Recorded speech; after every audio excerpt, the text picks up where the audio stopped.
Bapak Ibu sekalian, saat ini kita ada di dalam satu tema Simplicity Works.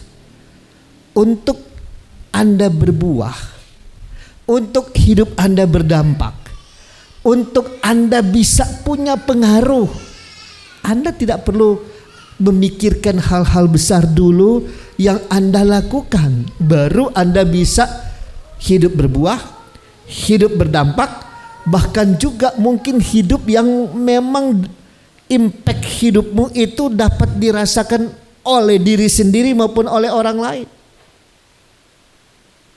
Tidak perlu untuk hal-hal yang wah. Cukup dengan hal-hal sederhana yang Anda buat. Cukup Anda lakukan hal-hal yang mungkin orang anggap sepele, tetapi Anda akan melihat hal yang sepele itu punya dampak yang luar biasa dalam hidupmu.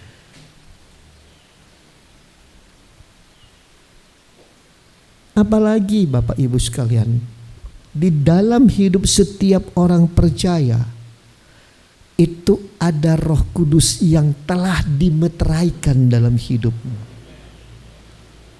Ya, apa sih sebenarnya meterai itu? Meterai itu kalau dalam penggunaan sampai hari ini itu masih dianggap sebagai tanda sah.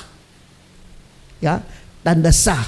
Kalau Anda membuat surat-surat berharga itu pasti akan ada meterai, ya, diberikan meterai. Untuk apa? Itu tanda sah yang memiliki kekuatan hukum. Nah, Roh Kudus itu dikatakan dimeteraikan dalam hidupmu. Artinya engkau menjadi sah sebagai anak Allah karena ada Roh Kudus dalam hidupmu.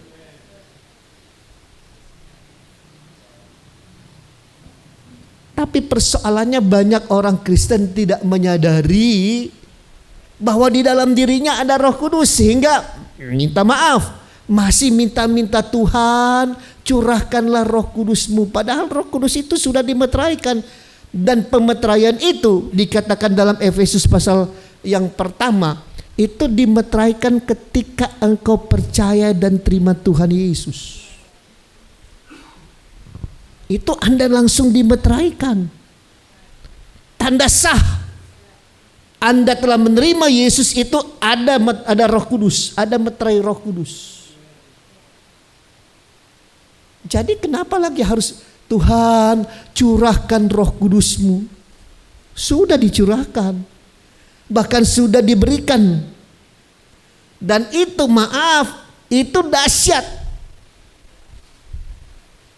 Ya, hal sederhana tapi Anda akan, disitulah power Anda sebagai orang percaya.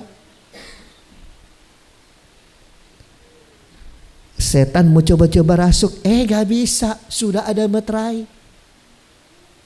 Oke? Setan mau membuat Anda jatuh, gak bisa, sudah ada meterai. Ya, sudah ada meterai. Saya ingat persis ya, mungkin Pastor Yoksin juga ikut menyaksikan di awal-awal saya bersama-sama dengan IFGF, apalagi waktu masih di kantor lama, sekretariat lama, itu kalau ada pelayanan pelepasan rasanya tak mau lari. Iya tak, Pastor Yoksin mesti ingat tak? Rasanya kita mau lari karena itu fenomena baru bagi saya. Tapi kemudian saya mempelajari firman Tuhan. Oh, kenapa? Kan di dalam hati saya, dalam hidup saya itu sudah ada Roh Kudus yang dimeteraikan. Emang kekuatan mana coba? Setan atau Roh Kudus?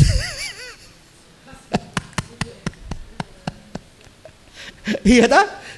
Kekuatan mana coba? Nah, kalau begitu kenapa kita mesti takut?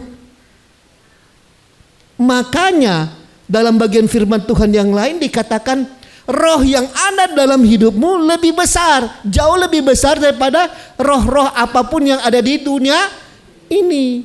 Karena apa? Karena di dalam dirimu ada Roh Kudus. Pertanyaan yang berikutnya, apa salah satu peran Roh Kudus menurut Tuhan Yesus? Di dalam pembacaan yang saya taruh di screen Yohanes 14 ayat yang 26 dikatakan di situ, tetapi penghibur yaitu Roh Kudus yang akan diutus oleh Bapa.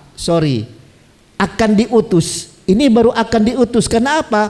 Karena ayat ini ditulis atau ayat ini ditulis oleh Yohanes ketika Roh Kudus belum dicurahkan. Makanya dikatakan tetapi penghibur yaitu Roh Kudus yang akan diutus oleh Bapa, karena Yesus belum mati, ya.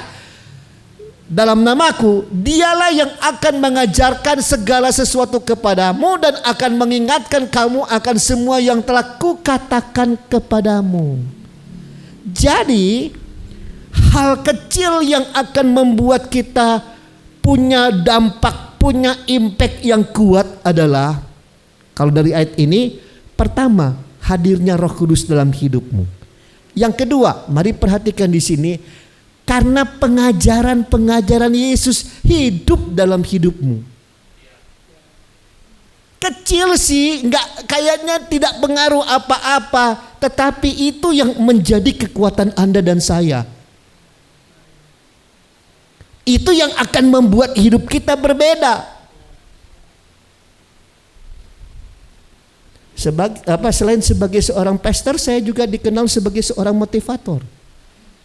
Tapi saya mau ingatkan Anda, untuk menjadi seorang motivator nggak perlu sekolah tinggi-tinggi seperti saya sampai S3, nggak perlu. Yang diperlukan hanya satu, yaitu Anda hidupi firman, pasti hidupmu berubah, dan karena perubahan hidupmu itu orang lain akan terkesan dari hidupmu. Disitulah Anda bisa memotivasi orang. Jadi saya mau mengatakan kepada Anda, setiap pelaku firman Tuhan itu adalah motivator. Amin. Pasti motivator. Dan apa yang saya lakukan dalam memberikan motivasi, saya menghidupi firman. Saya mengalami perubahan karena firman.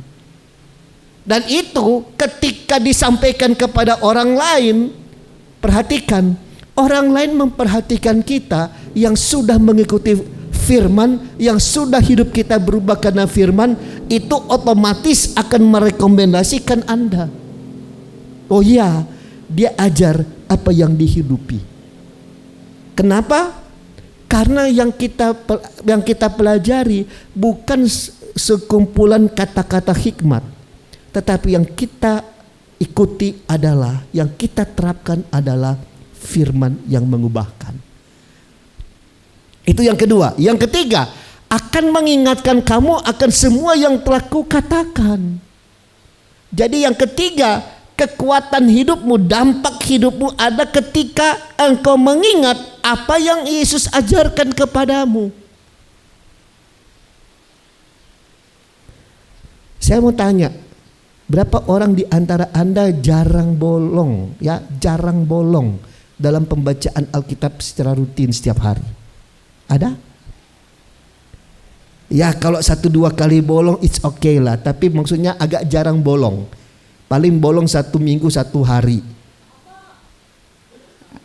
Amin. Ada? Saya mau tanya kepada Anda yang rajin baca Alkitab, berapa ayat dalam seminggu Anda pelajari?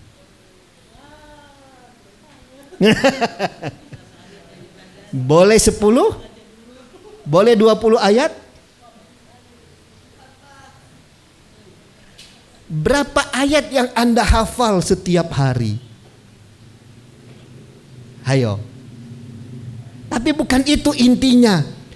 Dari sekian banyak ayat yang Anda pelajari, dari sekian banyak ayat yang Anda hafal, pertanyaan saya cuma satu, berapa ayat yang Anda sudah lakukan? Itu dia. Itu yang akan membuat hidupmu powerful. Itu yang membuat setan takut untuk dekat-dekat dengan Anda. Kalau cuma hafal, setan juga hafal kok. Betul? Tapi setan tidak pernah melakukan firman. Makanya powerful hidupmu itu ada ketika engkau melakukan firman. Bukan engkau menghafal firman, bukan karena engkau tidak pernah bolong dalam membaca Alkitab. Bukan itu. Setia membaca Alkitab penting, tetapi jauh lebih penting Anda setia dalam melakukan firman.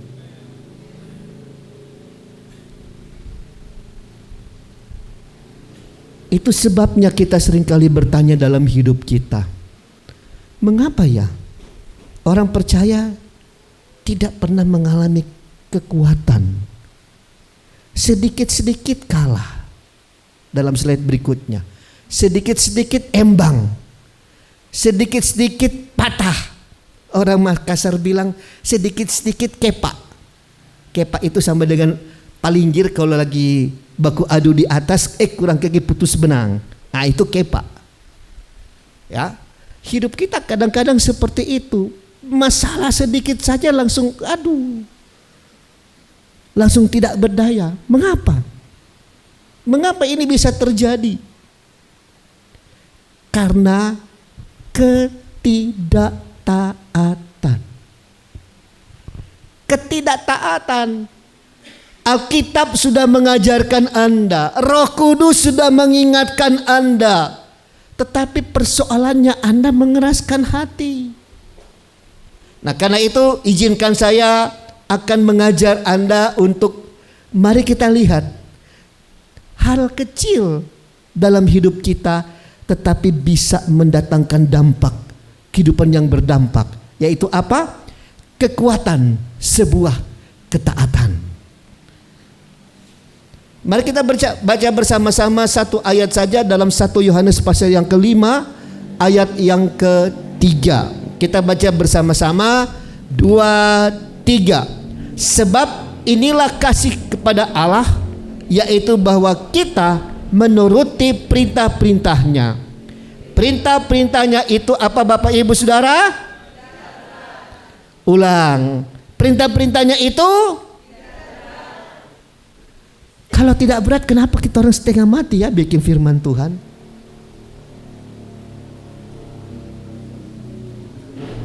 Ya, kenapa ya?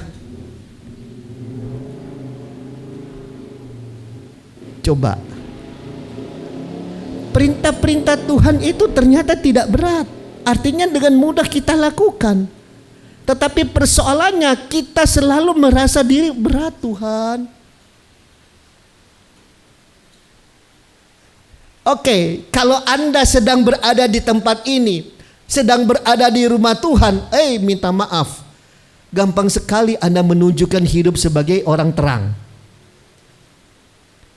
Bahkan mungkin ada di antara Anda, kita ingin hidup kita lebih terang dari Pastor Yoksin. Karena di dalam sesama orang percaya. Tetapi ketika engkau ada di marketplace, ketika engkau ada di dunia kerja, ketika engkau ada di tempat kuliah, Anda provokator untuk melakukan perlawanan kepada Tuhan.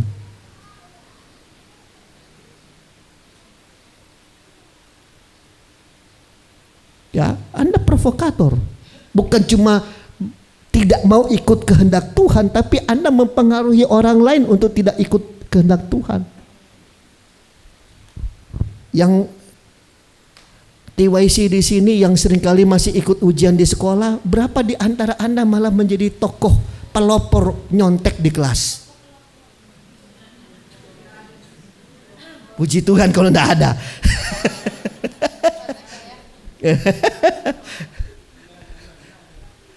Ya. Yang menentukan Anda terang atau gelap itu ketika engkau ada di tempat gelap. Jadi kalau ketika Anda ada di tempat terang, ngapain baku pamer terang? Cuma bikin silau. Iya toh? Hidup yang berdampak itu akan nampak ketika Anda berada di luar lingkungan Anda. Yang TYC, ayo. Ketika ujian, andalkan Tuhan.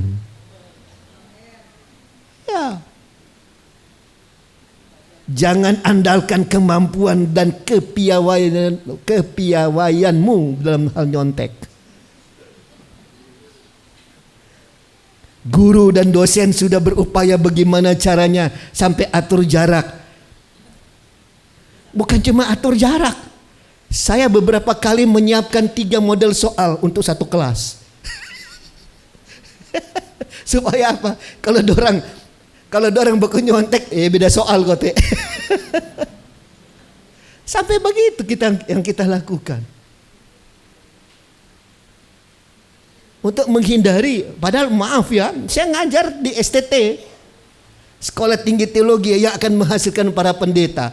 Toh membuat soal sampai 3 model soal. Ayo. Ya, bagaimana hidupmu akan berdampak kalau seperti ini?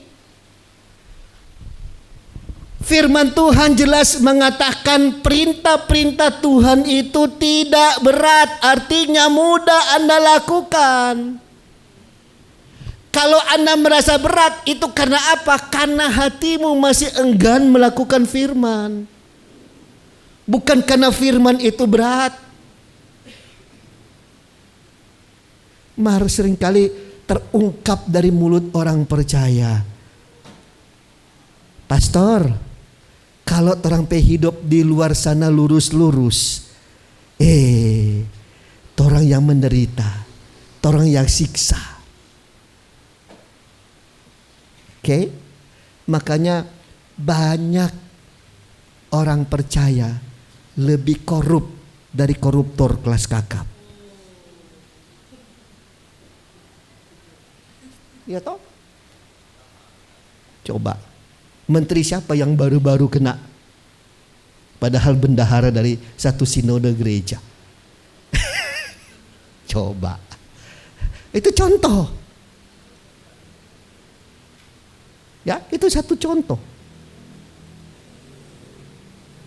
Seorang pejabat menteri yang diandalkan karena menjadi bendahara sebuah sinode, bukan gereja lokal, sinode gereja, harus berurusan dengan KPK, harus meletakkan jabatan menterinya. Coba, jangan Anda katakan, pastor, dia toh bukan kita. Jangan cuma bilang begitu, karena Anda juga punya potensi. Ketika Anda enggan melakukan firman, ketika engkau merasa melakukan firman itu rugi bagi Anda, maaf, Anda berpeluang melakukan hal yang sama. Padahal sekali lagi firman Tuhan berkata bahwa perintah-perintahnya itu tidak berat. Yang memberatkan firman Tuhan itu adalah hatimu yang tidak mau melakukan.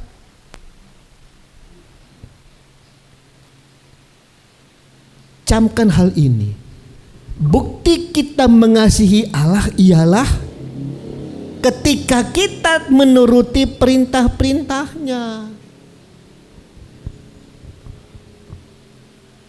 Kamu boleh menyanyikan, aku mengasihi Engkau Yesus dengan segenap hatiku. Coba, mengasihi Yesus dengan segenap hati. Apa buktinya? Buktinya ini, engkau mengasihi Yesus ketika engkau menuruti, ketika engkau taat dengan perintahnya. Ini hal kecil. Orang mungkin tidak akan puji Anda, tetapi Tuhan melihat bahwa engkau sungguh mengasihi Dia ketika engkau menuruti perintahnya. Apa sebenarnya perintah itu? Di dalam bahasa Yunani perintah itu adalah entole. Ya, command dalam bahasa Inggrisnya. Apa itu entole? Entole itu adalah sesuatu yang mutlak dikerjakan, yang diperintahkan oleh seseorang yang memiliki kedudukan, posisi, jabatan yang jauh lebih tinggi. Perintah yang dikeluarkan oleh orang yang Anda hormati, itulah entole. Ya, Ingat-ingat jo orang Tondano bilang tole. Itu perintah. Entole. Perintah Tuhan.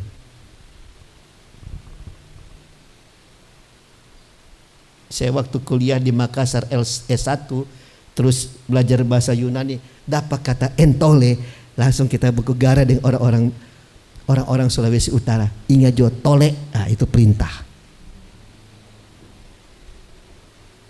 Ya, entole, perintah.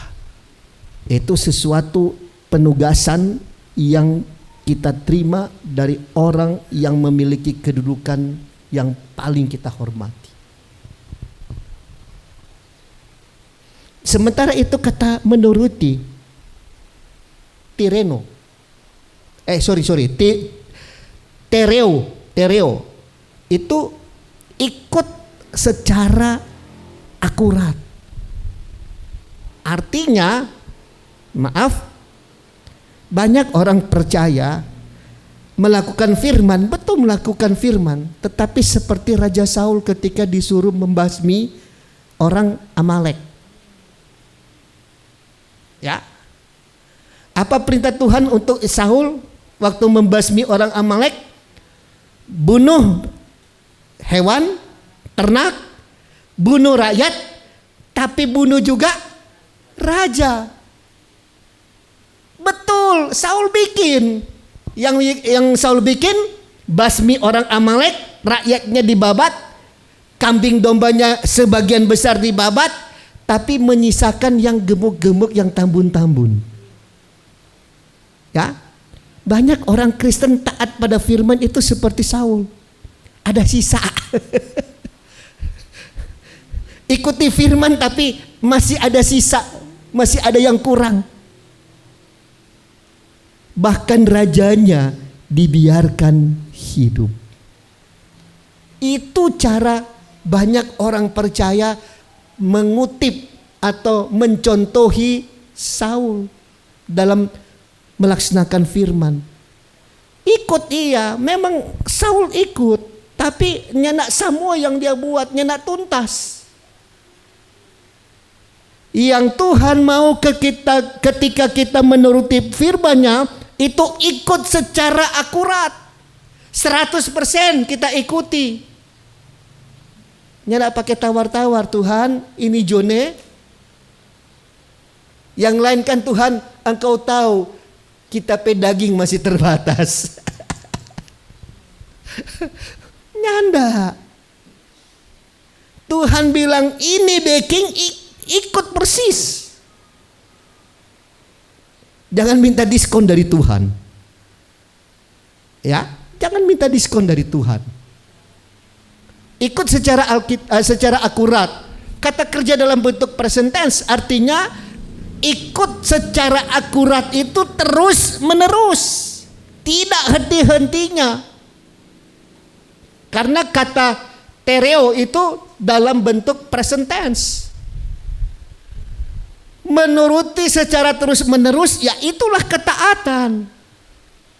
Itulah ketaatan.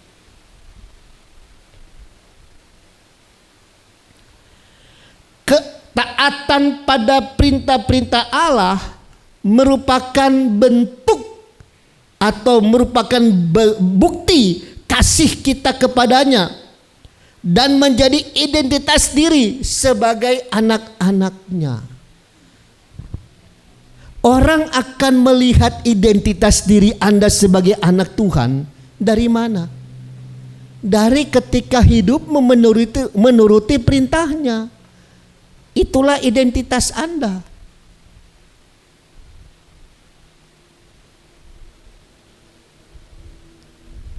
Saya mau ingatkan kepada Anda jemaat IFJF yang asli dari Tondano. Saya mau ingatkan Anda ketika tahun 70-an 80-an.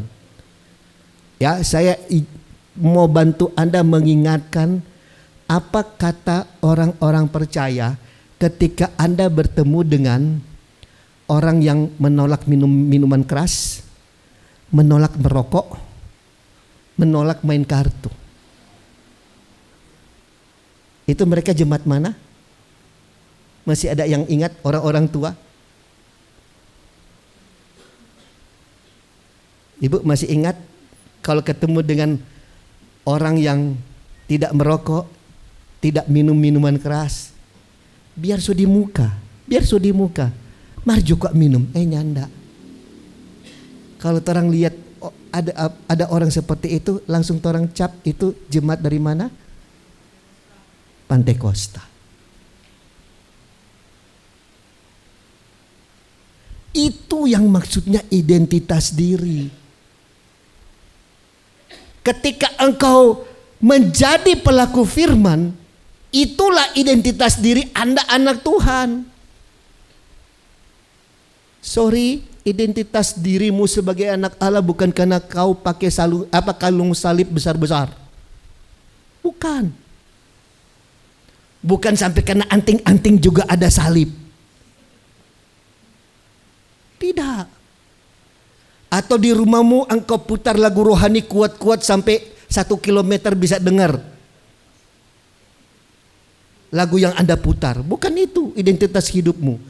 Identitas hidupmu adalah ketika engkau menjadi pelaku firman.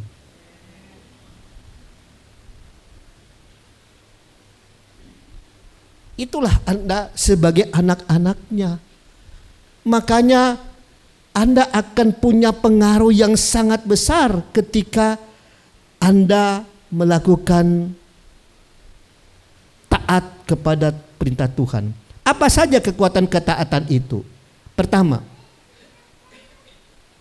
dalam ayat pembacaan kita, ayat yang pertama dikatakan, setiap orang yang percaya bahwa Yesus adalah Kristus, lahir dari Allah, dan setiap orang yang mengasihi Dia yang melahirkan, mengasihi juga Dia yang lahir daripadanya. Kekuatan dari sebuah ketaatan adalah kita diberi kekuatan untuk mampu mengasihi sesama anggota tubuh Kristus.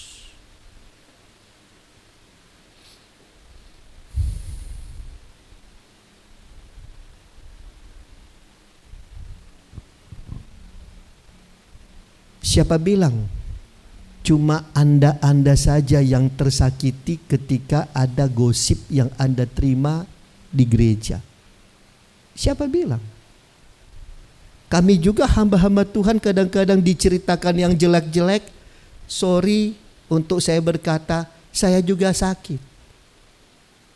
Seperti Anda merasakan sakit, ya saya juga merasakan sakit kalau saya digosipkan. Tetapi bagaimana caranya saya untuk dapat memanajemeni diri saya supaya tidak terpengaruh dengan tindakan seperti itu? Yang saya sering lakukan adalah, pertama, saya ngecek tanggal berapa sih dia bertobat. Oh, ternyata dia adik rohani saya. Oke? Yang kedua, saya akan berpikir lah, status saya hamba Tuhan, status dia jemaat. Ya wajarlah kalau jemaat menyakiti hati daripada pemimpinnya, pemimpin rohaninya. Dan wajarlah kepada saya untuk memberikan teladan kepadanya. Ketika saya disakiti, bagaimana saya mempertahankan hidup saya tanpa membuat dia tersakiti lagi. Itu yang saya lakukan. Itu dilakukan karena apa? Karena atas dasar, loh, saya kan sudah statusnya berbeda. Ya, saya sadar untuk status saya. Kita diberikan kekuatan untuk mampu mengasihi sesama anggota tubuh Kristus walaupun kita saat itu sedang tersakiti. Yang kedua, kita diberikan kekuatan untuk mampu melakukan perintah-perintahnya yang lain. Karena ayat 2 berkata setiap orang yang percaya bahwa Yesus adalah Kristus lahir dari Allah, dan setiap orang yang mengasihi Dia yang melahirkan, mengasihi juga Dia yang lahir daripadanya. Kita akan mengasihi Tuhan itu dengan melakukan perintah-perintah Tuhan yang lain. Tapi bagaimana kita melakukan setiap perintah Tuhan? Satu perintah Tuhan pun tidak mampu kita lakukan. Gak bisa. Ya, gak bisa.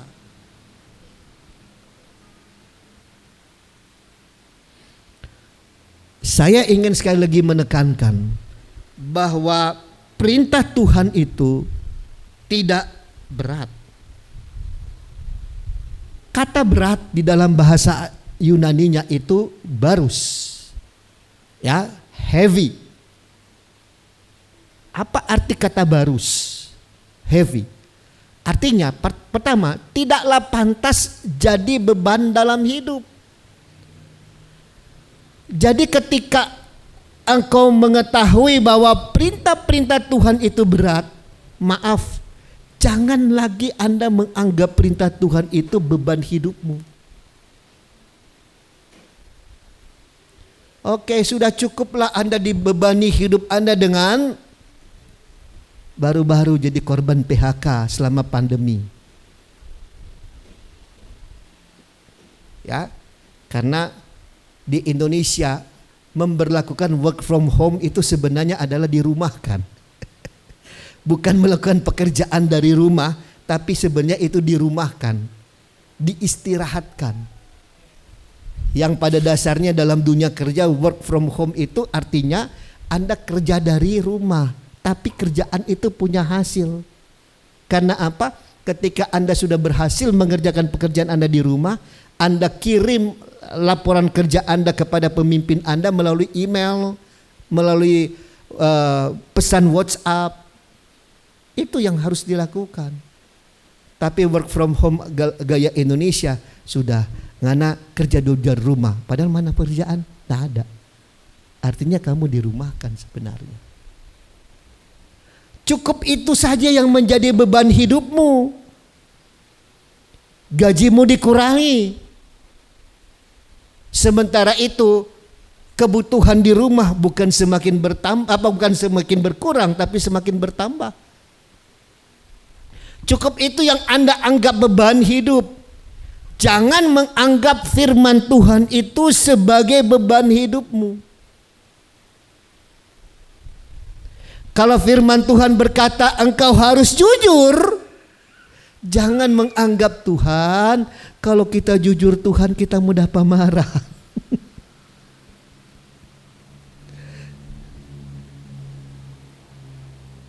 Saya belajar karena nilai sebuah kejujuran itu mahal. Makanya ketika orang mau jujur mengungkapkan kesalahan, itu saya menurunkan hukuman itu sampai 200%.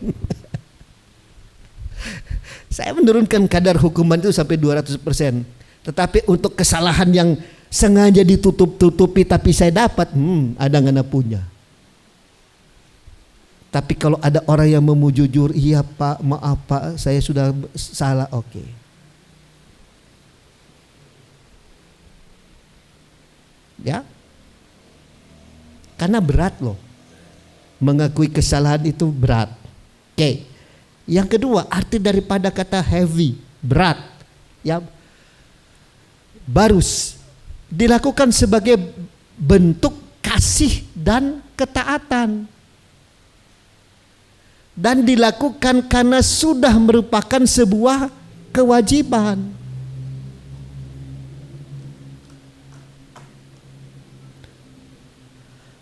Mungkin datang tepat waktu untuk Anda melakukan pekerjaan, bagi Anda susah.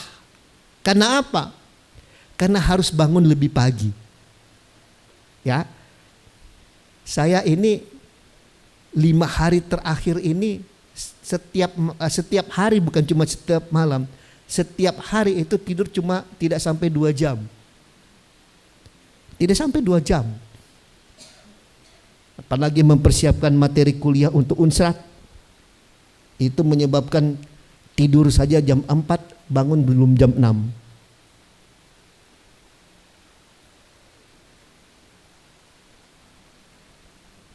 Oke. Lalu apa lagi kekuatan ketaatan itu? Yang ketiga, diberikan kekuatan untuk mengalahkan dunia. Kata dunia di dalam bahasa aslinya tidak sama dengan planet yang kita hidupi. Tapi dunia itu yang dipakai kata kosmos dalam bahasa Yunani. Yang meminjam filsafat Yunani artinya menunjuk kepada dunia yang sudah ditaklukkan oleh nafsu dan kejahatan. Kamu mengalahkan dunia artinya Anda dapat mengalahkan kejahatan-kejahatan di dunia ini. Makanya bagaimana caranya orang Kristen boleh hidup jujur? Dengan kalau di tempat pendidikan jangan nyontek. Kalau di tempat pekerjaan jangan korupsi. Jangan Anda datang dan minta maaf, pastor, minta maaf, pastor. Siapa? Masa satu kelas nyontek kong kita nyanda, kita yang rugi dang.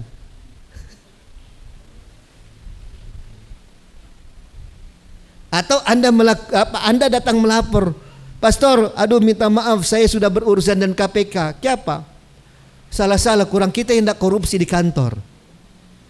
Jadi ya mau tidak mau kita ikut.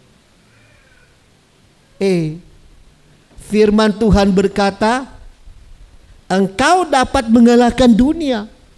Artinya dengan Anda taat kepada firman Tuhan sebenarnya Anda bisa mengalahkan kejahatan. Anda bisa mengalahkan kejahatan. Banyak orang Kristen ketakutan jangan sampai dirasuk. Jangan sampai setan merasuk hidup saya. Tetapi Anda tidak berhati-hati ketika kejahatan itu merasuk hidupmu.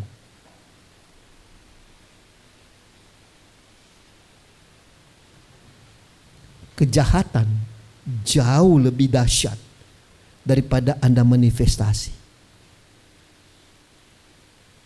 Manifestasi gampang. Panggil Pastor Yuksin 10-15 menit, setengah jam, setannya bablas. Tetapi kalau kejahatan, walaupun Pastor Yoksin puasa 1 minggu, kejahatan itu Anda pelihara dalam hidupmu, tidak akan lari-lari itu kejahatan. Kejahatan tidak akan berpindah. Karena kejahatan itu hanya dapat dikalahkan dengan 2 hal. Pertama, bertobat. Yang kedua, melakukan firman. Selesai. Mari Bapak Ibu Saudara sekalian.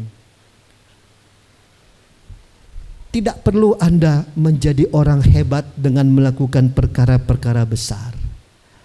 Anda bisa menjadi orang yang luar biasa ketika engkau belajar taat. Ketika engkau belajar tunduk kepada firman Tuhan. Ketika Anda belajar untuk melakukan setiap kebenaran firman, Anda akan lihat kekuatan dalam diri Anda akan semakin bertambah. Impactmu akan semakin nyata. Dampak kehidupan yang berdampak itu akan semakin nyata. Sehingga Anda akan melihat bagaimana Tuhan mempromosikan Anda di tempat kuliah Anda, di tempat Anda belajar, di tempat Anda bekerja, bahkan di usaha Anda. Di dalam dunia usaha memang Anda berkata, dunia usaha itu tidak bisa bertahan kalau tidak bisa mengalahkan mereka-mereka dengan hidup jujur. Maaf, itu pandangan lama tentang dunia usaha. Dunia usaha sekarang sedang mengembangkan yang namanya trust. Kepercayaan.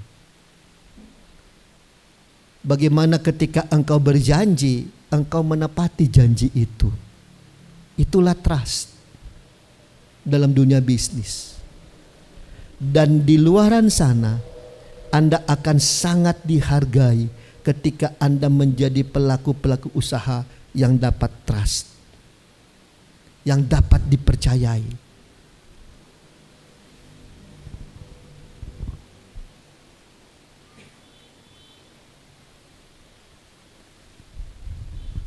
Ambil contoh untuk para pengusaha kecil menengah. Sekarang pemerintah memberikan fasilitas semua urusan surat izin itu gratis. Tapi bagaimana caranya? Mereka akan kurasi, mereka akan datang ke tempat usahamu untuk melihat engkau betul-betul usaha atau tidak. Coba bayangkan, bukan cuma orang Kristen yang bertobat, pemerintah juga bertobat loh. Bertobatnya, caranya pemerintah bertobat bagaimana? Saya sudah lihat pemerintah kita banyak bertobat loh. Ya, kalau dulu pemberian uang kredit itu diberikan dalam bentuk uang. Sekarang pencairan kredit bukan dalam bentuk uang. Kau butuh apa? Pemerintah beri. Oh, saya butuh tenda. Dulu ya, tenda untuk usaha. Dulu pemerintah oke, ngana bikin proposal berapa dana yang ngana butuhkan untuk tenda. 10 juta dikasih. Tapi pemerintah belajar. Dulu dikasih 10 juta. Ternyata yang dipakai bangun tenda cuma 1 juta. 9 juta kemana? Bayar uang SPP anak.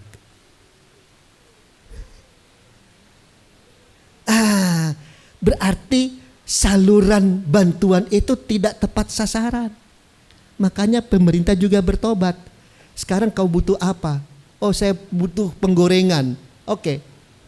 Di pemerintah yang cari akang, penggorengan berapa DP harga, penggorengan di mana dijual, mereka beli. Kenapa? Ini penggorengan. Semua mulai usaha? Oke, semua mulai usaha. Apalagi yang ngoni butuh? Itu sekarang yang diberikan. Tidak lagi dalam bentuk uang. Karena bentuk uang itu ternyata tidak mendidik. Nah, pemerintah saja bisa bertobat. Apalagi orang percaya. Apalagi orang Kristen. Bertobat itu artinya Anda berubah. Saya mau jalan ke sini, namanya bertobat, putar balik ke sini jalannya. Itu yang namanya bertobat. Bertobat itu bukan karena kita berjalan sana, kita berjalan begini, itu belum bertobat. Itu bertobat tipis-tipis itu. Tapi kalau yang disebut bertobat, tadinya kita jalan begini, kita putar. Itu yang namanya bertobat. Karena itu, dunia saja mengalami pertobatan, mengalami perubahan. Termasuk dalam dunia usaha, mengalami yang namanya reformasi bidang usaha. Apalagi hidupmu. Siang hari ini Tuhan mengajak kita. Mari. Anda bisa, kehidupan Anda akan memiliki dampak yang luar biasa. Ketika engkau belajar taat. Taat kepada perintah Tuhan. Tinggalkan hidupmu yang lalu. Tinggalkan. Buang itu sudah berlalu. Dan saatnya Anda berubah dengan menjadi lebih taat. Saya juga tidak akan meminta, Pastor Yoksin juga tidak akan meminta Anda langsung bertobat secara radikal. Kalau ada yang seperti itu, puji Tuhan, kami juga senang. Tetapi minimal setiap hari Anda bisa menunjukkan Anda bertambah dalam melakukan firman. Buka hatimu di hadapan Tuhan.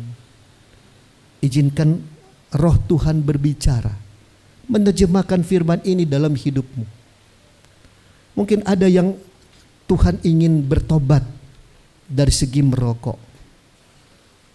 Tuhan ingin Anda bertobat dari segi main kartu. Tuhan ingin Anda bertobat dari segi kejujuranmu. Tuhan mungkin ingin Anda bertobat dari kejujuran terhadap pasangan hidupmu. Buka hatimu di hadapan Tuhan. Biarkan dia berkarya dalam hidupmu, menunjukkan bolong-bolongnya hidupmu itu ada di mana. Dan biarkan dia menuntun Anda kepada perubahan lepas perubahan itu.